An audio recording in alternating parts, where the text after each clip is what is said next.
Veo un componente quizá en varias, o si no es que todas las intervenciones sobre la percepción de la gente sobre el tribunal. Yo lo quisiera poner así, que se logre que es el tribunal para que la gente pueda pasar a decir es nuestro tribunal. Creo que eso sería una tarea que debemos construir. Y aquí yo quisiera comentarles, preguntarles en cuanto a la manera de la gente acercarse al tribunal, ¿cómo podría ser o si operarían las acciones colectivas por parte de la ciudadanía, puesto que hay mucho descontento social, evidentemente, pero también hay un desconocimiento de cómo acceder al tribunal y por supuesto que hay inquietudes comunes alrededor de muchos temas. Al final se trata de la política, del camino y en quién se quedan los cargos. Entonces, hay, hay maneras de lograrlo. Luego veo una segunda fase y que también es un componente de la percepción y del acercamiento durante el proceso de cualquier medio de impugnación en el Tribunal Electoral, sea sala superior o sus salas regionales. Estas reglas de contacto, entonces establecer un mecanismo con las partes que tiene que ver con quizá un formato como una nueva audiencia. Y ahí dejo en la mesa también, pues poner actores políticos que pudieran tener de nuevo esta lógica de confrontación y que también se tiene que blindar.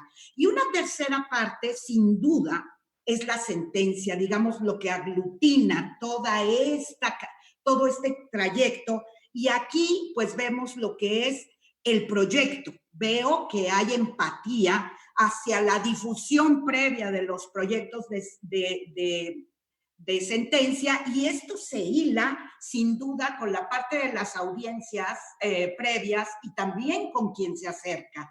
Entonces, quizá ahí saber algunos elementos, porque sabemos de sus virtudes, creo yo también en sus absolutas virtudes, porque da transparencia, que también es un componente que está en la mesa que se nos permite estar. Entonces, ¿de qué manera sus efectos, para irlos blindando de antemano en este ejercicio tan loable de difusión de los proyectos de sentencia? Por supuesto, el debate jurisdiccional, el papel y su difusión. La difusión, quiero decirles, pues es dependiendo. Salas regionales tenemos que tomar en cuenta cómo hacemos la sentencia y cómo es que la tenemos que transmitir al revisor, a las partes, por supuesto, a la ciudadanía, cuando hay indígenas, cuando hay niñez. Eso sería mi comentario y bueno, ver la posibilidad, esto depende de una reforma constitucional, de una reforma legal, pero que el nombramiento de las magistraturas, si hay experiencia incluso en sala especializada, bueno, si no nombra el Senado a tiempo, ¿qué podría ser? Ahí me quedaría y muchísimas gracias de nuevo por dejarnos tener voz y escucharles. Gracias. Han ustedes expuesto una gran diversidad de ideas, todas muy interesantes. Gracias por contribuir en este ejercicio de reflexión, de diálogo. Eh, Me parece que un tema central que se ha planteado es el proceso de designación de magistraturas. No quisiera, con la pregunta que voy a hacer, seguir abordando sobre el proceso de designación, sino qué pasa después, ¿no? Entonces, retomo lo último que señalaba el doctor Mauricio Merino, que es preguntarnos cómo despolitizar el trayecto, ¿no? Lo dijo así. Eh, a mí me parece que esa es una cuestión pues, trascendental por todo lo que ustedes ya han dicho que tiene como implicaciones el proceso actual de designación. Entonces yo les preguntaría para seguir escuchando reflexiones sobre esta cuestión, cómo construir credibilidad y confianza en la actuación de los juzgadores, de las juzgadoras, después de haber pasado de ese proceso de selección y haber sido ciertamente eh, para sujetos de una opinión pública en donde plantea estos o señala o destaca estos mecanismos de cuotas, ¿no? Y porque yo lo digo en mi propia experiencia y hablo solo por mí, efectivamente es muy difícil quitarse de esa percepción, ese señalamiento. Yo he hecho, eh, vamos, siempre lo he tenido presente, he buscado cómo efectivamente demostrar que mi actuación, las sentencias, las decisiones no responden a ninguna cuota ni a ningún sesgo partidista. Sin embargo, es básicamente imposible dejar de tener críticas al respecto. Entonces, ¿qué hay que hacer? O sea, cómo la actuación jurisdiccional electoral eh, nos ayuda a fortalecer esa credibilidad, esa confianza en la impartición de justicia, si además consideramos que, como ya se ha dicho también, las magistraturas no pasamos ni estamos dentro de un servicio de carrera judicial, ¿no? Las magistraturas electorales.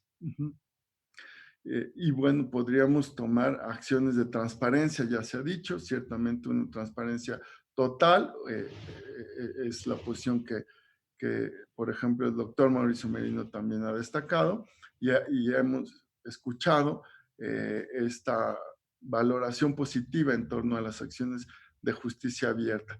Sin embargo, a veces también esas acciones de justicia abierta contribuyen al clima de cuestionamiento sobre la independencia, ¿no? O generan riesgos en torno a la independencia, imparcialidad, etcétera. Entonces, eh, creo que hay que ir, o las hemos ido llevando a cabo de manera gradual, acercándonos cada vez más a esta máxima transparencia.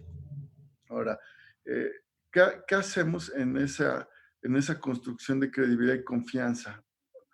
Eh, Además, considerando y sabiendo que es la aplicación de la ley y la impartición de justicia son mecanismos de construcción y garantía del bien común, ¿no? De los bienes públicos. Eh, y de alguna forma, bueno, no de alguna forma, creo que más bien, y los jueces, las juezas, tenemos una amplia responsabilidad respecto de ese bien público común.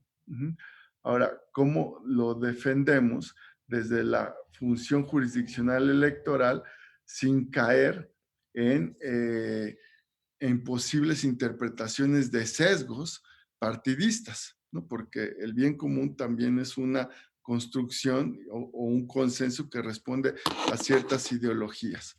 Y en este contexto que ustedes ya han señalado, en donde en materia electoral además es exacerbado en términos de polarización o de controversia, eh, ahora sí que cómo pacificamos, cómo somos responsables ante el bien común, eh, y construimos credibilidad y confianza en los usuarios o los sujetos regulados, que son partidos con intereses. Esa es una, digamos, primera pregunta, muy amplia, lo sé, pero vamos, es muy rico las reflexiones que ustedes hacen, prefiero plantearla así general. Y tendría dos preguntas más, una muy puntual, aunque sé que implica una respuesta más amplia y que quizá tendríamos que abrir otro espacio, otro foro para eso. ¿Cómo disminuimos la litigiosidad en los procesos electorales? O sea, los conflictos surgen, digamos, afuera, ¿no? Y nosotros respondemos a esas demandas, pero eso no significa que nuestra actuación no incide en la alta o disminución de la litigiosidad. Ya señalaba la doctora María Marván, pues desechen más por frivolidad, ¿no? Desechamos una gran cantidad de asuntos, pero por frivolidad tiene razón, ciertamente son muy pocos. Ese es un mecanismo, pero habrá otros seguramente, eh, u otras acciones que permitan incidir en esta litigiosidad. Si es que para algunos de ustedes, quizá para otras no, el alto índice de litigiosidad pues no es una problemática a atender, siempre y cuando, digamos, el tribunal resuelva, como decimos, en tiempo y forma. ¿no? Es decir, con oportunidad. Ujú. Ahora, y una tercera y última pregunta. Ustedes bien saben que las instituciones públicas, los tribunales en lo particular, son espacios sociales dinámicos. Han sido objeto de estudio ¿no? Ya señalaba el doctor Sergio López Ayón el trabajo que realizó el CIDE con el tribunal en 2017 para construir el plan estratégico institucional. La doctora Ana Laura Magaloni también ha participado en análisis organizacionales de instituciones de justicia como integrante del Comité Académico Editorial, igual el doctor Jaime Cárdenas, conocen los procesos algunos de los procesos del Tribunal Electoral. Entonces, mi pregunta es, y en esta misma preocupación de todos sobre la función social del tribunal, ¿cuáles serían las necesidades sociales y políticas que necesita de manera pues, prioritaria o apremiante atender el tribunal electoral? ¿Y qué factores organizacionales tendríamos que estar considerando para ello? Ya se decía, separen la administración de la función judicial, por ejemplo. Pero ¿qué otras funciones, qué otros elementos organizacionales consideran que podríamos tomar en cuenta como cambios, pequeños cambios, graduales cambios, pero que tienen un alto impacto en el fortalecimiento de la institución? Respecto del tema del nombramiento de las magistraturas, el sistema que tenemos en México, es cierto que desde hace varios años se debate mucho. Proponía el doctor Cárdenas un sistema de sorteo a partir de méritos, que fue de alguna manera un sistema que estableció el legislador para el primer Consejo de la Judicatura Federal, en el que se crea la insaculación de magistradas y magistrados de circuito para poder ser nombrados integrantes del Consejo. El sistema no funcionó, no dio los resultados esperados, digamos, y se pasa entonces a un procedimiento ya de selección directamente por parte del Pleno de la Suprema Corte de Justicia previa evaluación. El sistema de elección por parte de la ciudadanía, si bien existe en algunos países, me parece que quizá en México el sistema tendría dificultades en cuanto a su propia aplicación. Yo considero de mi propia experiencia 2 ocasiones, una para una magistratura regional, otra para la magistratura en sala superior, que es muy difícil despolitizar el sistema de designación de integrantes de tribunales y cortes constitucionales. Por una parte, hay una evaluación, en nuestro caso, de méritos, de trayectoria por parte de la Suprema Corte de Justicia, pero ya después viene toda la parte política y, en mi opinión, finalmente, los partidos políticos, a través de sus fracciones parlamentarias, hacen lo que es su función, hacen política, escogen a las candidaturas que en su opinión representarán mejor sus llegadas. Yo creo que las reglas no son para las fracciones parlamentarias ni los partidos políticos. Hay una regla que yo considero tiene que ser implícita, es decir, la regla de la ingratitud hacia quien nos nombró.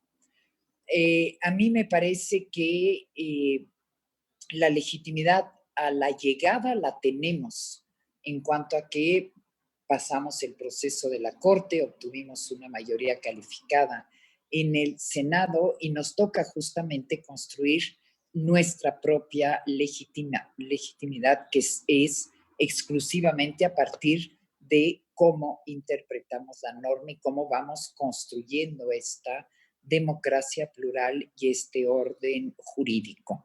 Y de ahí viene probablemente lo que hace un momento se señalaba, es el escrutinio de quienes van a estas candidaturas y de qué manera pueden justamente no solo decir o decirse independiente, sino asumir esta independencia en la impartición de justicia.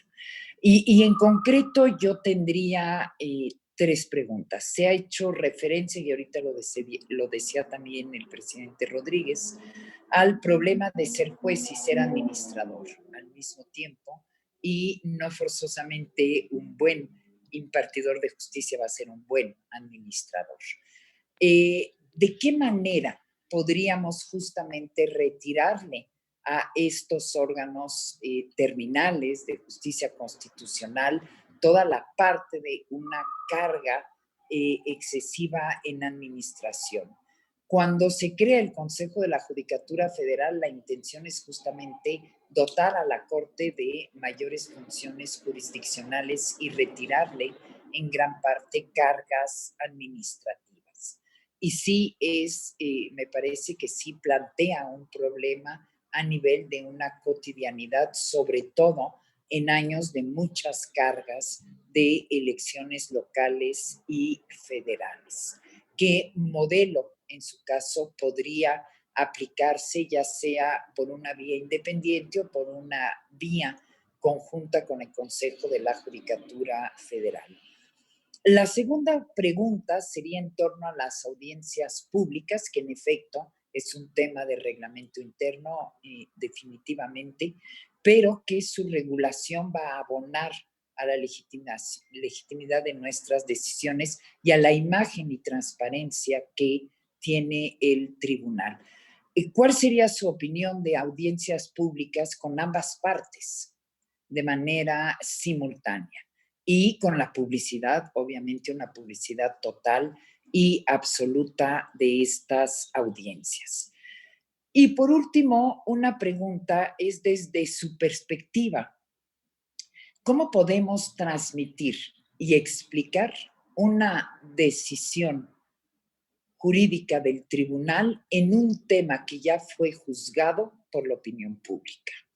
Me refiero, por ejemplo, a casos de nulidades de elecciones, cuando ya la opinión pública ya decidió desde el día siguiente a la jornada electoral que la elección tiene que ser nula por justamente la información que transmiten algunos partidos políticos y que nosotros al final tenemos que resolver con lo que hay en el expediente, con lo que son las pruebas, y que no forzosamente nuestro criterio coincidirá con el que se fue formando la opinión pública que finalmente ya juzgó. Yo diría o me centraría en 2 cosas que me parecen importantes. Sí creo que el exceso de litigiosidad es un problema para la consolidación, así de grave lo pongo, para la consolidación de la democracia mexicana, por lo menos de la democracia electoral. Creo que debería de ser una preocupación del tribunal, aún con las leyes que tenemos, no incentivar esta litigiosidad. Una de las formas es rechazar muchos más litigios porque se ve que son frívolos. De hecho, muchas de las litigios que llegan se admiten y al final la sentencia casi dice, pero esto fue una frivolidad. Yo creo que eso hay que decirlo en el principio, ¿sí? No existe, y eso sí lo digo con conocimiento de causa, ningún otro tribunal electoral que atienda ni la décima, por lo menos en América Latina, que atienda ni la 10ª parte de asuntos que ustedes tienen que atender por año. Ya no hablemos por proceso electoral.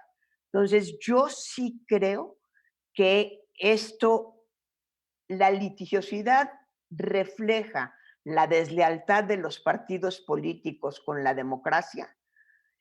Han utilizado al tribunal como una última instancia que les permite justificar ante sus propias clientelas y votantes el poder decir, yo no perdí, las autoridades malvadas me hicieron perder. Y creo que ese juego ha sido muy perverso y sí debería de ser preocupación del propio tribunal revertir ese proceso.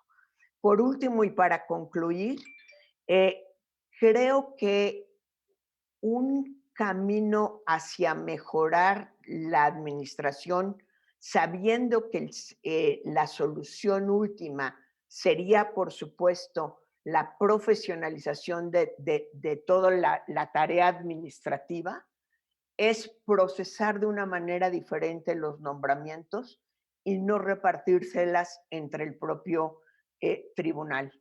Creo que ahí de origen hay una deslegitimidad y de origen complica las soluciones. Eso no es un gobierno colegiado y es muy difícil hacer del gobierno realmente un gobierno colegiado. Lo ideal, por supuesto, sería soltar los puestos administrativos de toda esta parte, pero creo que por lo menos ese debería de ser un camino. La magistrada Villafuerte, bueno, aplaude la propuesta para publicar los proyectos de sentencia. Me imagino que eso lo habrán ya discutido entre ustedes en la sala superior y en las salas regionales. Si la publicación de los proyectos de sentencia solamente persigue transparentar el proyecto o con ello se busca pues recibir algún tipo de opinión, punto de vista que no se consideró hasta ese momento en el proceso deliberativo, para que en el proceso deliberativo final esos elementos puedan tomarse en cuenta. Es decir, transparentar los proyectos de sentencia, en lo que estoy totalmente de acuerdo, sí, pero ¿para qué? ¿Solamente para cumplir con más transparencia? O si hay, además de ese fin, de cumplimiento de ese fin, otros fines. La magistrada Villafuerte planteaba qué ocurriría o qué se puede hacer si el Senado de la República, en este proceso que está en curso para nombrar a magistrados de salas regionales, no designa al tercero, al lugar vacante. Bueno, he leído en la prensa y también visto unas declaraciones del magistrado Felipe de la Mata, no sé en qué vaya a acabar todo esto, que buscan, mediante reforma a la ley, limitar al Tribunal Electoral para que el Tribunal Electoral no tenga competencia respecto a los procedimientos y órganos e instancias del Congreso de la Unión. Todavía en una composición anterior del tribunal, yo recuerdo que cuando las cámaras, por ejemplo, la Cámara de Diputados, no designaba consejeros o a nivel local no se designaban, pues se promovían juicios para la protección de los derechos político-electorales, se admitía interés legítimo y pues el Tribunal Electoral llegó a fallar, la Sala Superior, a favor, dando un plazo a la Cámara, al Congreso, para que realizara los nombramientos. No sé qué tan viable vaya a ser ese escenario en caso de que en el Senado no hubiera acuerdos para nombrar a los futuros magistrados de salas regionales. En cuanto a los comentarios del magistrado presidente Reyes Rodríguez, son muy interesantes. Es verdad que conceptos como el de bien común, pues tienen muchas perspectivas de análisis epistemológicos, axiológicos e ideológicos. No entendemos todos lo mismo por bien común. ¿Qué hacer ante esa indeterminación y ese pluralismo de ideologías que existen en conceptos indeterminados como el bien común? Dice él, pues siempre tenderemos a ser acusados por sesgos en la argumentación, sesgos en nuestra pretendida imparcialidad. Yo creo que lo que hay que es aclarar muy bien, ¿no? Si un concepto como bien común, por ejemplo, yo me adscribo al concepto de bien común de Santo Tomás de Aquino, pues decirlo en la sentencia, ¿no? Para mí el bien común es tal como lo propuso el Aquinita y entonces, el Aquinate, perdón, y entonces desarrollo ese concepto de bien común. Mi concepto de bien común no es del estado del bienestar, no es marxista, es esto, ¿no? Para que quede claro cuál es la postura ideológica, argumentativa del ponente o del tribunal sobre ese tema. Respecto al tema de la litigiosidad, yo no lo veo como un problema. Es más, yo creo que si el tribunal en este momento desechara por frivolidad gran parte de los medios de impugnación que se proponen por los partidos que se promueven, se generaría una mayor incredulidad y una mayor desconfianza hacia el tribunal. Creo que están obligados durante mucho tiempo a dar curso a todos los medios de impugnación, ¿no? Claro, salvo los casos de improcedencia manifiesta o de frivolidad manifiesta, dar procesamiento o desahogo a todos los recursos, porque cambiar la manera de actuar en este momento sí provocaría incredulidad y desconfianza hacia el tribunal. El magistrado Reyes Rodríguez nos dice, bueno, les pido una opinión. ¿Qué podemos hacer organizacionalmente para mejorar al tribunal? Esta es una idea que no es mía, igual me voy adelantando a Mauricio Merino.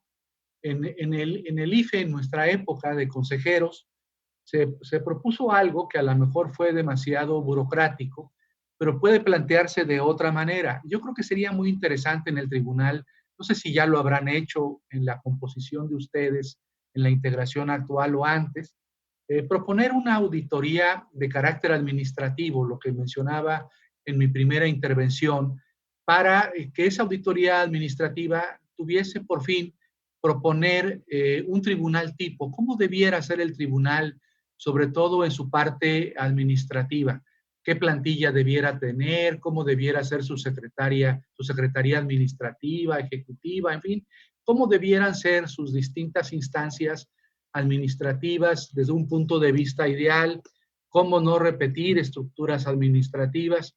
Yo creo que eso, si lo pudieran instrumentar en breve tiempo y hubiese el compromiso entre ustedes de respetar el resultado de esa auditoría, que tendría que ser externa, y después acatar los resultados de esa auditoría y obrar en consecuencia organizacionalmente en la parte administrativa, bueno, hasta en la parte jurisdiccional podría ser, le harían un gran bien al tribunal. Es una modesta opinión y tomo prestada un argumento de hace muchos años de Mauricio Merino. Finalmente, ya con esto termino, perdón, magistrada Otálora, usted hizo muchos comentarios. Usted, desde luego, mostró su pues, desconfianza o manifestó que era muy difícil o imposible que se modifique el sistema de nombramiento, porque son nombramientos de carácter político. Entonces, aquí yo creo que lo importante es transparentar todo lo que las propuestas que hace la Corte cuando evalúa los requisitos jurídicos y técnicos de los aspirantes, y también exigirle al Senado de la República una mayor transparencia, ¿no? Las deliberaciones de la Junta de Coordinación Política, las deliberaciones en las bancadas, en los grupos parlamentarios, porque en esto tenía mucha razón María Marván. A veces, más importante que el nombramiento o a quién se nombra, son los vetos, ¿no? Yo, por ejemplo, puedo hablar, siempre pongo mi ejemplo, mi caso particular. Yo llegué al cargo de consejero electoral por los vetos. Había, desde luego, perfiles de personas muy destacadas, pero que los demás partidos no quisieron y las vetaron. Entonces, como los vetaron a todos, pues quedé yo. Y por eso fui consejero electoral. Entonces, el tema de los vetos es muy importante.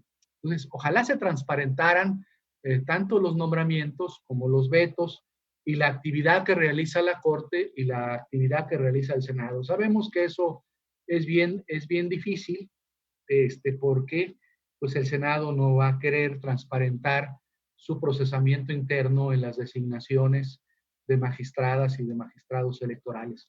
Y estoy de acuerdo con usted, ¿no? En esta idea de Gustavo Zagrebelsky, de la regla de la ingratitud, ¿no? Lo que habría que hacer es, lo primero es ser ingrato, ¿no? Con quien nos propone, con quien propone, pero bueno, no siempre se actúa así o de manera consistente en el tiempo, ¿no? Tal vez tengamos un acto de ingratitud, pero después ya no lo tenemos.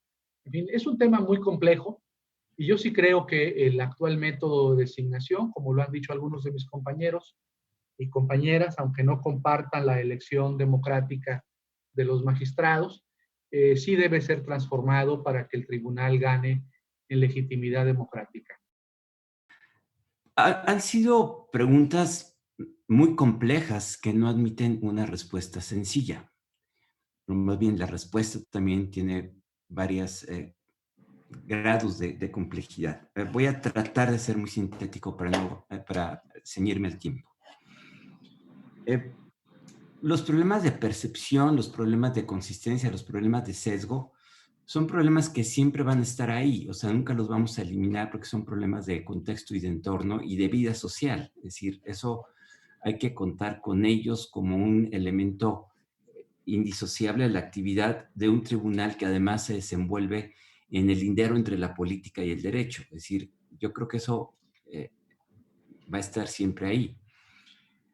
Yo creo que no el remedio, sino las condiciones que disminuyen estas percepciones y tiene que ver con un montón de elementos. Yo llamaría a considerar 3. Primero, tener mucho mejor información adentro y afuera del tribunal, traducida en una transparencia proactiva muy, muy fuerte, como decía el profesor Merino, ¿no? Que te blinda contra suspicacias. Transparencia que no solo va a los procesos administrativos, sino a los procesos jurisdiccionales, a cómo recibo a las partes, cuándo publico un proyecto de sentencia y para qué, cómo la debato, cómo la argumento, cómo la comunico. Es decir, es toda una concepción política, digamos, del quehacer del tribunal en esta lógica de mejor información, información que sirva para toma de decisiones, que justifica las decisiones y que se convierte en transparencia. La profesionalización es otro elemento. Aquí traigo también a cuento el INE. El INE ha tenido en parte éxito porque desde su inicio, y aquí los 2 consejeros no me dejarán mentir, se trabajó mucho en un servicio profesional electoral que le ha dado solidez y ha hecho del INE una institución robusta a pesar de los avatares políticos en los que ha estado. Yo diría 3, consistencia, porque la consistencia genera seguridad y previsibilidad en los diferentes actores. Creo que parte de la explicación, lo digo con mucho cuidado, de la alta litigiosidad, parte de la explicación tiene que ver con que el tribunal ha modificado o puede modificar, o hay la expectativa de que pueda modificar sus criterios en casos concretos a través de la expectativa de injerencia en el proceso de decisión. Yo sé que eso no pasa, pero es la percepción lo que lo genera. Si generamos reglas transparentes, claras, acordadas, públicas y consistentes en la actuación del tribunal, creo que empezamos a desincentivar ese comportamiento de los actores. Y lo digo porque también hay que entender que la comunicación del tribunal no es a los académicos de jurídicas o del CIDE, ni solo a los partidos políticos, ni solo a la Cámara de Diputados o Senadores, ni solo al Ejecutivo o a los gobernadores o a los presidentes municipales o a los partidos locales. El tribunal actúa en un ambiente donde hay muchos actores que esperan diferentes tipos de comunicación y el tribunal tiene que atenderlos a todos y solamente a través de ellos es como se va a generar una percepción pública diferente.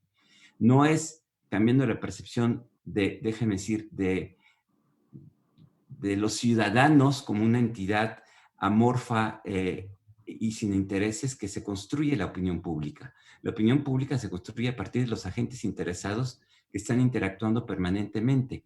Ese es el ejercicio que hay que hacer y que hay que entender. Y concluyo ya rápidamente. El sesgo del magistrado, del juez, es político, es ideológico, es religioso. Siempre hay sesgos. O sea, los magistrados, los ministros son seres humanos con prejuicios, con sesgos, con preferencias. Eso está más que estudiado, ¿no? Lo que yo quiero de una integración es que refleje la diversidad y que sea capaz de argumentar sólidamente sus puntos de vista y que sea capaz de entrar en diálogo con los otros, ¿no? Y hay que reconocer, yo insistiría, que en un nombramiento de un ministro de la Corte, de un magistrado del tribunal, de la Sala Superior, son nombramientos políticos porque son funciones políticas. El profesor Merino lo insistió desde el principio. Entonces no podemos pedir neutralidad. Lo que queremos pedir es consistencia, imparcialidad, que es diferente del sesgo. Es decir, que cuando yo decida, no decida por el sesgo, sino por las razones que lo argumentan, en un diálogo de un órgano colegiado. Por eso son órganos colegiados. Yo ahí insistiría que esto corresponde a una visión que a lo mejor hay que explicitar de qué tribunal queremos y cómo opera este tribunal. Y a partir de ahí podemos desplegar una serie de acciones. Ya me pasé el tiempo. Una disculpa, gracias. Coincido con Sergio que es bien complicado, cara. Son preguntas complejas y difíciles de contestar. Y yo creo que empezaría por la que formuló el magistrado Reyes Rodríguez, de en qué consiste la credibilidad y confianza de un tribunal, cómo se construye. Y se construye con muchas cosas, de todas las que estamos hablando, digamos, desde un buen proceso de designación hasta una buena forma de deliberación y de emitir sentencias, digamos. Y yo casi le formularía al magistrado la pregunta opuesta. ¿Por qué no tiene la credibilidad y confianza que requiere el tribunal? Digamos? ¿Por qué nos pregunta, por qué nos preocupa la confianza y la credibilidad? ¿Qué ha hecho mal el tribunal?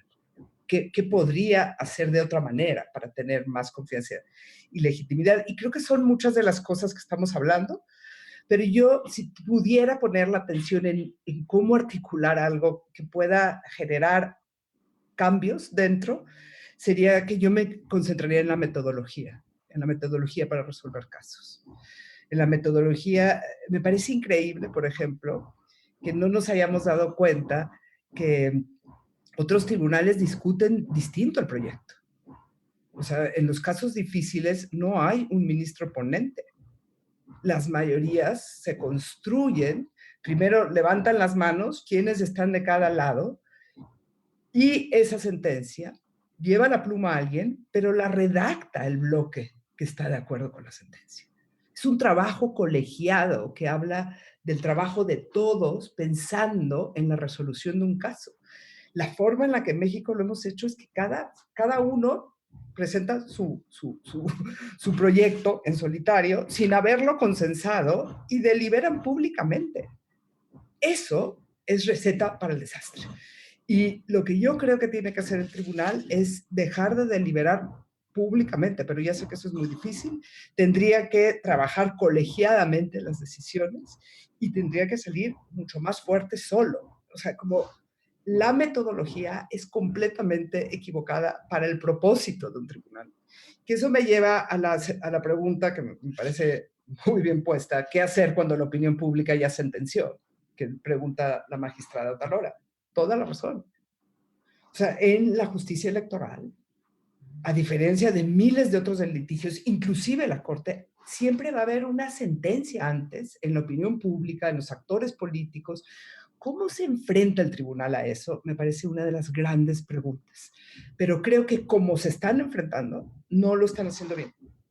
Porque no están dialogando con esa opinión pública, no, están cerrados en el proyecto de sentencia deliberado públicamente y afuera una ondanada como muy fuerte de resistir con los solos argumentos del proyecto y la deliberación. Yo creo que esos casos se tendrían que preparar diferente dentro del tribunal. Y lo último que quiero decir, ya para no aburrirlos, lo inteligente de un tribunal es hacer tracks distintos, según el sapo la pedrada, digamos. Hay unos casos difíciles en los que se juega la elección. Esos casos deberían de tener una metodología aparte de los frívolos.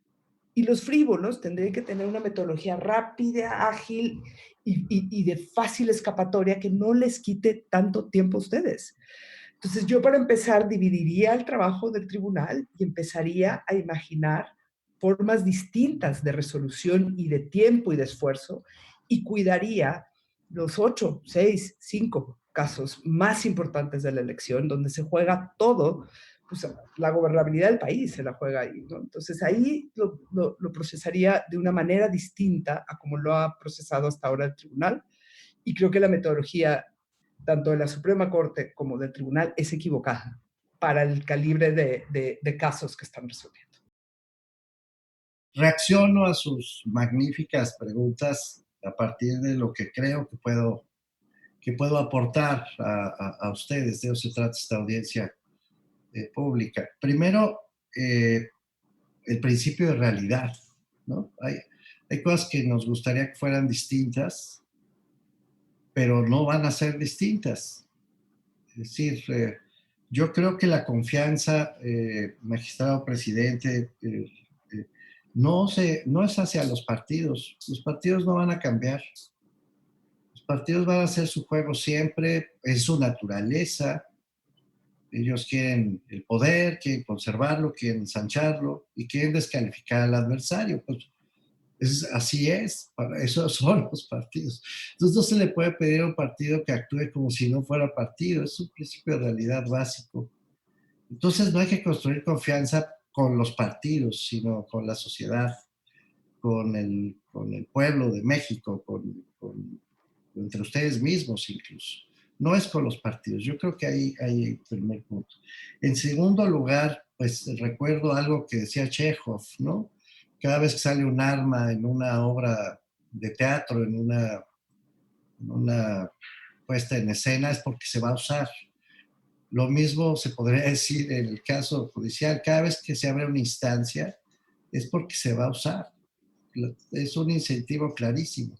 A propósito de la litigiosidad y los pormenores, si ustedes siguen abriendo posibilidades de instancias, pues se van a usar. Es casi obvio. Así lo creo. Y por último, ya lo decía Sergio, pues sí, los seres humanos tenemos pasiones. No somos máquinas, tenemos opiniones, tenemos pasiones y posiciones políticas. Entonces, estas tres cuestiones creo que están implícitas. Sé que en un grupo tan inteligente puede ser que hasta salgan sobrando, pero más vale decirlas, ¿no? Y más vale ponerlas explícitamente sobre la mesa. Sobre esa base, sin embargo, yo creo que la imparcialidad no es la suma de parcialidades. La imparcialidad es el resultado de una dupla. Por una parte, el trabajo colegiado, efectivamente, y los resultados de ese trabajo colegiado que sí producen imparcialidad. Y por la otra, lo decía muy bien la magistrada Otálora, pues sí, la regla de la ingratitud en la medida de lo posible. Pero es el cuerpo colegiado el que garantiza imparcialidad, no cada individuo, porque no son cargos individuales, son cuerpos colegiados los que actúan.